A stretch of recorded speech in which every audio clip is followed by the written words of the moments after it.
Good afternoon. I've just met with the Vice President, Secretary Blinken, Secretary Austin, the National Security Advisor Sullivan, and other members of the National Security Leadership Team in the Situation Room to discuss our ongoing efforts to evacuate American citizens, third country civilians, Afghan allies, and vulnerable Afghans. And I want to provide the American people with a brief update on the situation in Afghanistan. Since I spoke to you on Monday, we've made significant progress. We've secured the airport, enabling flights to resume, not just military flights, but civilian charters from other countries, and the NGOs taking out civilians and vulnerable Afghanis. And now we have almost 6,000 troops on the ground, including the 82nd Airborne, providing runway security, the Army 10th Mountain Division standing guard around the airport, and the 24th Marine Expeditionary Unit assisting the civilian departure. This is one of the largest, most difficult airlifts in history, and the only country in the world capable of projecting this much power on the far side of the world with this degree of precision is the United States of America. We've already evacuated more than 18,000 people since July and approximately 13,000 since our military airlift began on August the 14th. Thousands more have been evacuated on private charter flights facilitated by the U.S. government. These numbers include American citizens and permanent residents, as well as their families. It includes SIV applicants and their families, those Afghans who have worked alongside us, served alongside of us, gone into combat with us, and provided invaluable assistance to us, such as translators and interpreters. The United States stands by its commitment that we've made to these people, and it includes other vulnerable Afghans, such as women leaders and journalists. In fact, working in close coordination with the management of the New York Times, the Washington Post, and the Wall Street Journal, we have successfully evacuated all 204 of their employees in Afghanistan on U.S. military aircraft earlier this week.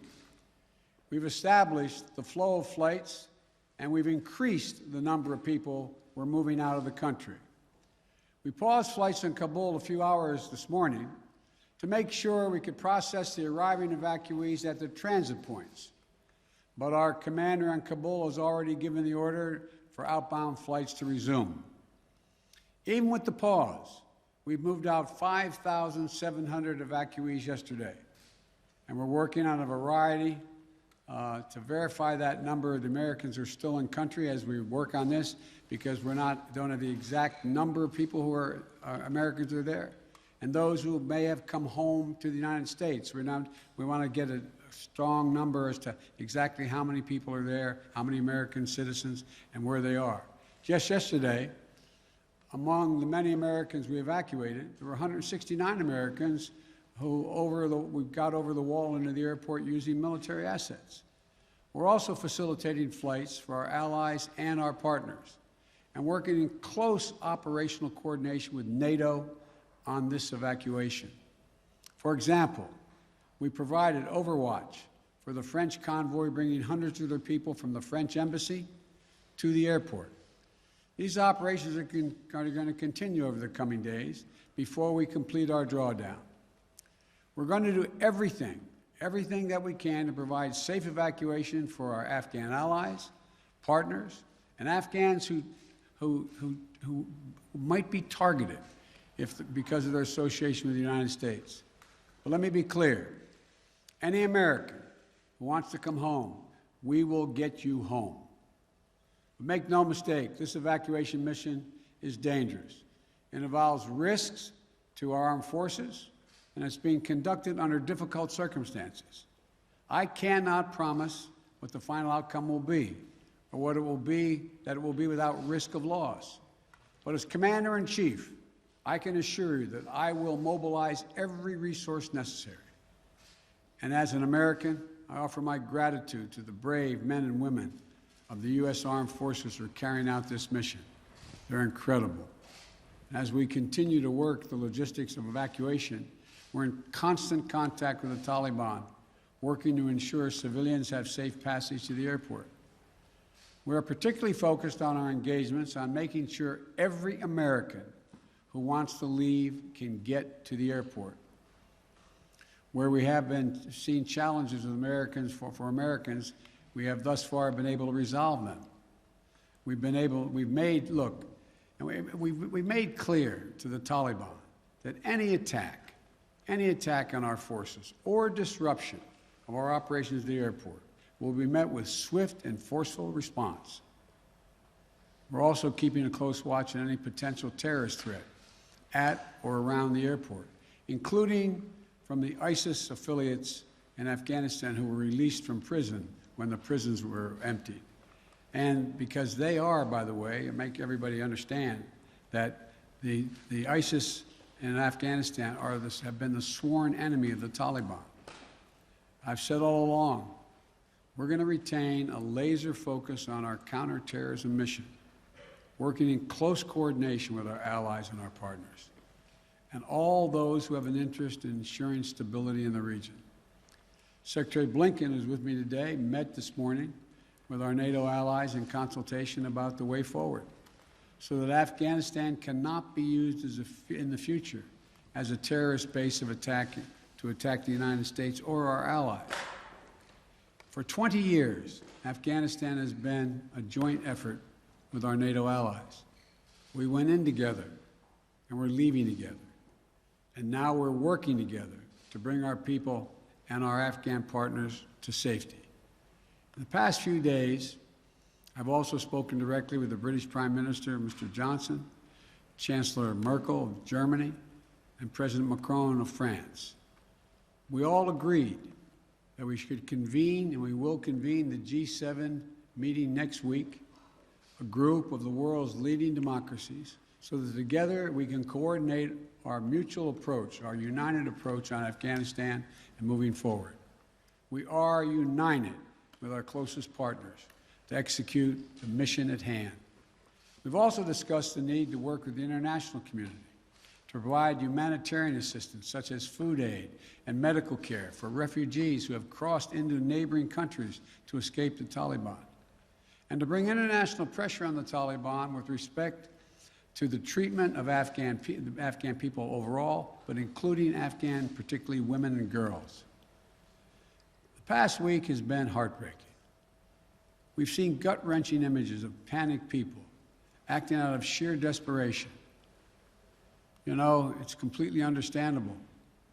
They're frightened, they're sad, uncertain what happens next. I don't think any one of us can see these pictures and not feel that pain on a human level. Now we have a mission to complete in Afghanistan. It's an incredibly difficult and dangerous operation for our military.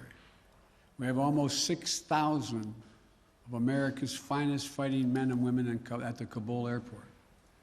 And we're putting their lives on the line, and they're doing it in a dangerous place to save other Americans, our Afghan allies, and citizens of our allies who went in with us. You know, I talk to our commanders on the ground there every single day, as I just did an hour or so ago.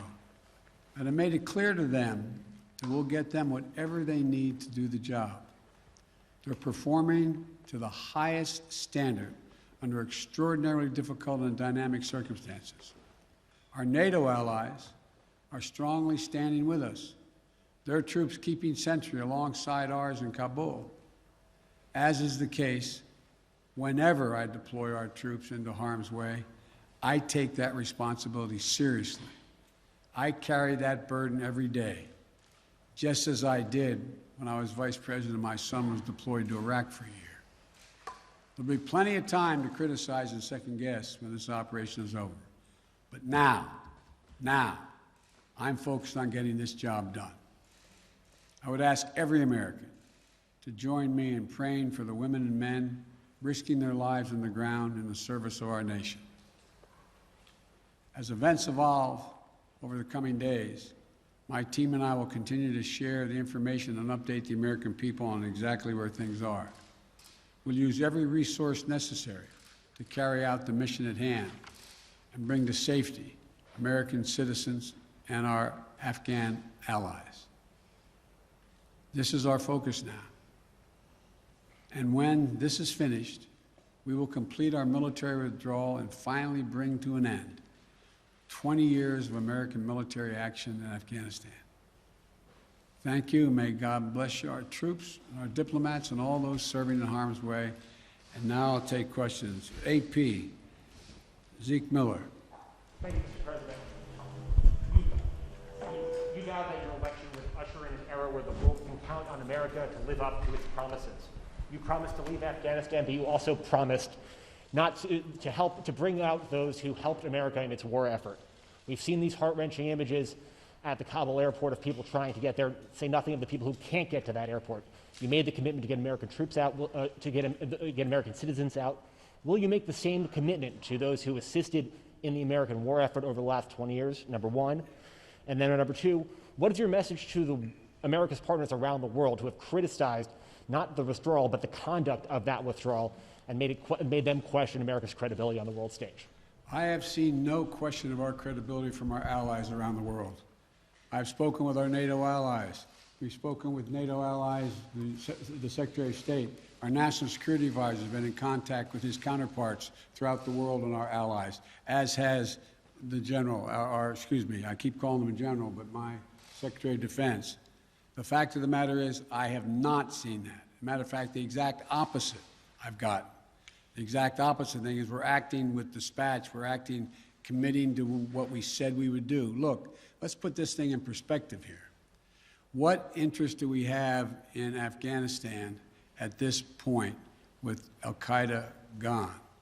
We went to Afghanistan for the express purpose of getting rid of al-Qaeda in Afghanistan, as well as getting Osama bin Laden. And we did. Imagine, just imagine, if that attack, if bin Laden had decided with al-Qaeda to launch an attack from Yemen, would we ever gone to Afghanistan? Would there ever be any reason we'd be in Afghanistan? Controlled by the Taliban? What is the national interest of the United States in that circumstance? We went and did the mission. You've known my position for a long, long time. It's time to end this war. The estimates of the cost of this war over the last 20 years range from a minimum of $1 trillion to a think tank at one of the universities saying $2 trillion. That's somewhere between $150 million a day and $300 million a day. The threat from terrorism has metastasized. There's a greater danger from ISIS and al-Qaeda and all these affiliates in other countries by far than there is from Afghanistan. And we're going to retain an over-the-horizon capability that if they were to come back to be able to take them out, surgically move. So this is where we should be. This is about America leading the world, and all our allies have agreed with that. And by the way, before I made this decision, I was at the G7, as well as met with our NATO partners. And I told them all, every one of them knew and agreed with the decision I made to jointly end our involvement in Afghanistan. The first part of your question was, I can't remember now. Would you commit to the same commitment? Would you make the same commitment to bring out Afghans who assisted in the war effort? Yes, we're making the same commitment. There's no one more important than bringing American citizens out. I acknowledge that. But they're equally important almost is all those SIVs, we call them, who in fact helped us. They were translators. They went into battle with us. They were part of the operation.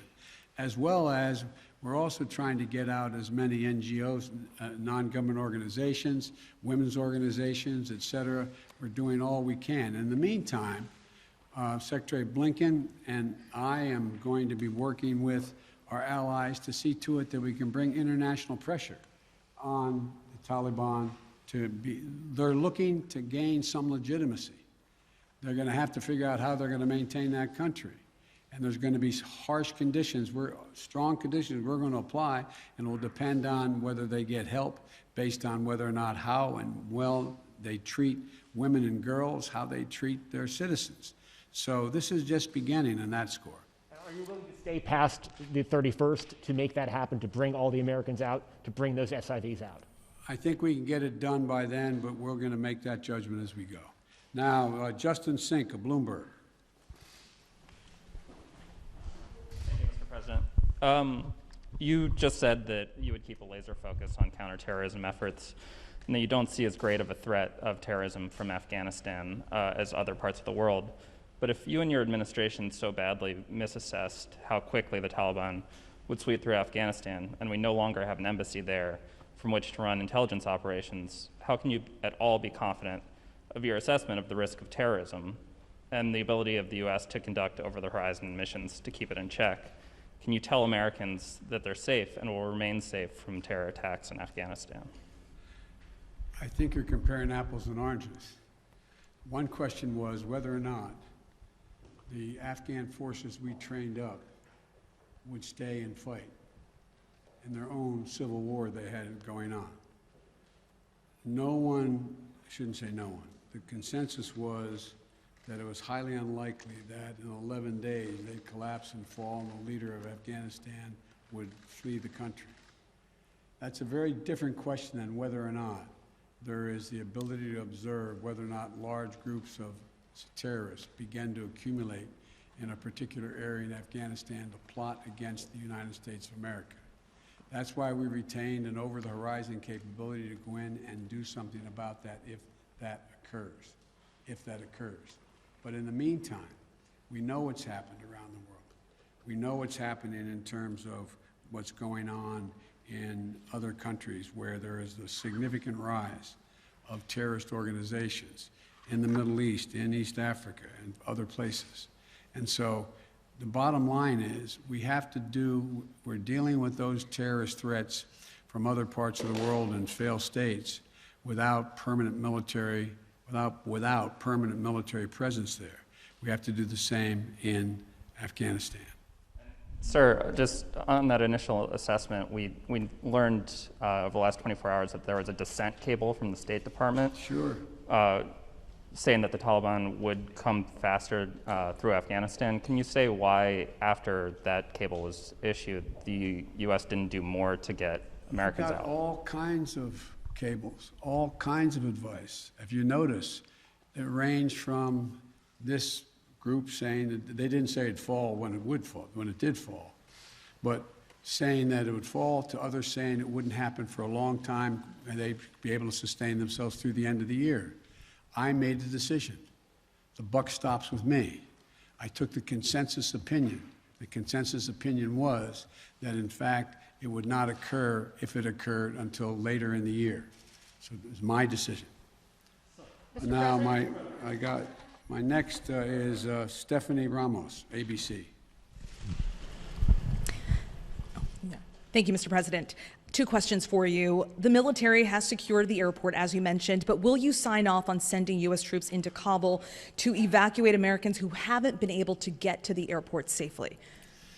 We have no indication that they haven't been able to get in Kabul through the airport. We've made an agreement with the Taliban thus far. They've allowed them to go through. It's in their interest for them to go through. So we know of no circumstance where American citizens are carrying an American passport are trying to get through to the airport. But we will do whatever needs to be done to see to it they get to the airport. And one more, Mr. President. Last month, my colleague Martha Raddatz interviewed Abdul, an interpreter who was on the front lines with U.S. forces in Afghanistan. Overnight, we received a photo of Taliban militants coming to the door of his home, literally hunting him down. Thankfully, he was able to escape, but he is obviously still in mortal danger. What would be your message to Abdul, his wife, and his 3 young daughters? We want you to be able to get to the airport. Contact us. We'll see whatever we can do to get you there. We've got to get you out. We are committed to deal with you, your wife, and your child, to get all 3 of you out of Afghanistan. That's the commitment. Thank you, sir. Meredith Lee of PBS NewsHour. You mentioned just now using every resource available for evacuations. why haven't you ordered the military to expand the security perimeter around the Kabul airport? Do you have any plans to do so, given that will likely require more U.S. troops? And are you considering rescue operations to recover Americans and Afghan allies stuck behind Taliban checkpoints? The answer is yes to the last question. We're considering every opportunity and every means by which we could get folks to the airport. That's number one. Number two, the reason why we have not gone out and started and set up a perimeter way outside the airport in Kabul is that it's likely to draw an awful lot of unintended consequences in terms of people who, in fact, are not part of the Taliban. We've been in constant contact with the Taliban leadership on the ground in Kabul, as well as the Taliban leadership at Dahou. And we've been coordinating what we were doing. That's why we were able, for example, how we got all of our embassy personnel out, how we got everyone out of the embassy safely. That was the distance. That's how we helped get the French out and out of their embassy. So the question remains, there will be judgments made on the ground by the military commanders at the moment, and I cannot second guess each of those judgments to be made. But the idea of, again, let me get back to the fundamental point I made at the outset.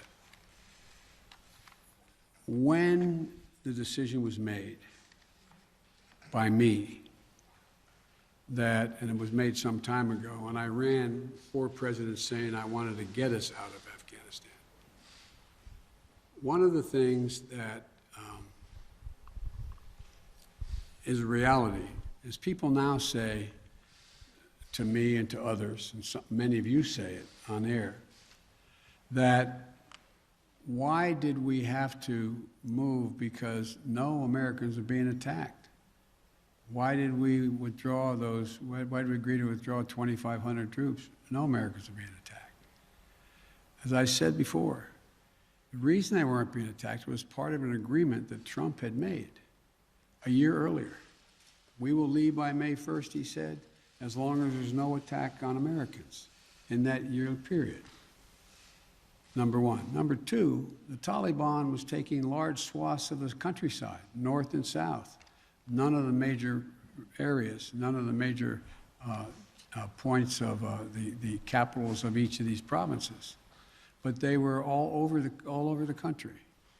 And the idea that if I had said on May the 2nd or 3rd, we are not leaving, we are staying, does anybody truly believe that I would not have had to put in significantly more American forces, send your sons, your daughters, like my son was sent to Iraq, to maybe die?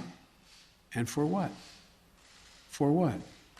So the only rational thing to do, in my view, was to set up and pre-position American forces for the purpose of evacuation and the aircraft to pre-position those ahead of time so that we would be able to begin the process of evacuation of American citizens, SIVs, and others who helped us. The last point I'll make is this. Look, if we had decided 15 years ago to leave Afghanistan, it would have been really difficult. If we decided 5 years ago, if we continued the war for another decade and tried to leave, there's no way in which you'd be able to leave Afghanistan without there being some of what you're seeing now. But what we've done so far is we've been able to get a large number of Americans out, all our personnel at the embassy out, and so on. And thank God, so far, knock on wood, we're in a different position. Scott Detro. Scott, NPR. Thank you, Mr. President. I just want to follow up on something you said a moment ago. You said that there's no circumstances where American citizens cannot get to the airport. That doesn't really square with the images we're seeing around the airport, with the reporting on the ground from our colleagues who are describing chaos and violence. Are you saying unequivocally that any American who wants to get to the airport is getting there and getting past the security barrier and to the planes where they want to go? I thought the question was, how can they get through to the airport outside the airport? And the answer is, to the best of our knowledge, the Taliban checkpoints, they are letting through people showing American passports. Now, that's a different question when they get in the rush and crowd of all the folks just outside the wall near the airport. That's why we had to, I guess, was it yesterday or the day before, we went over the wall and brought in, how many? 169 Americans. So it is a process to try to figure out how we deal with the mad rush of non-Americans, those who didn't help, those who are not on the priority list, just any Afghan to be able to get out of the country. And so my guess is that no matter what, under what circumstances there's not a whole lot of Afghanis, there's a whole lot of Afghanis that just as soon come to America, whether they're any involvement with the United States in the past at all, rather than stay under Taliban rule or any rule. So what I was saying is that we have an agreement that they will let pass through the checkpoints that the Taliban control, they let Americans through. But given this, given the negotiations with the Taliban, the scenes that we're seeing, can you just fully explain why the plan wasn't to go ahead with these evacuations of both Americans and allies before the drawdowns began, before Bagram was closed, looking back several months? Because whether it was now or several months from now, there seems to be a broad consensus that the Taliban would make these gains and these would be needed at some point. Well, yeah, at some point. But the point was that although we were in contact with the Taliban and Doha for this whole period of time, that some point wasn't expected to be the total demise of the Afghan National Force, which was 300 persons. Let's assume the Afghan National Force had continued to fight and they were surrounding Kabul. Be a very different story, very different story. But the overwhelming consensus was that they were not going to collapse. The Afghan forces, they were not going to leave.